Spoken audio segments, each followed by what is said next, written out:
বর্তমানে আছি ভারতের একদম শেষ গ্রামে। গ্রামটির নাম হলো মানাগ্রাম। বদ্রীনাথ থেকে মাত্র 5 কিলোমিটার দূরে। আপনি আশ্চর্য হবেন জেনে যে এই গ্রাম দিয়েই কিন্তু চলে গেছে স্বর্গে যাওয়ার রাস্তা। কথিত আছে পাণ্ডবরা এই গ্রামের মধ্য দিয়েই সশরীরে স্বর্গে গিয়েছিলেন।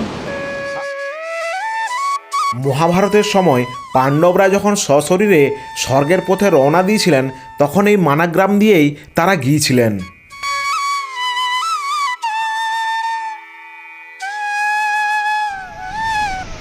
সমুদ্রপৃষ্ঠ থেকে 3200 মিটার উঁচুতে মানাগ্রামের ঠিক পাশ দিয়ে বয়ে চলেছে সরস্বতী নদী।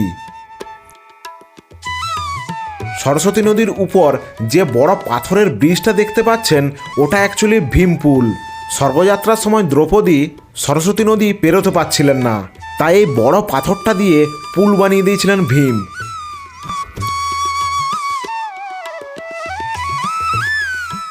আর এই গ্রামেই শুধুমাত্র সরস্বতী নদীকে দেখতে পাওয়া যায়।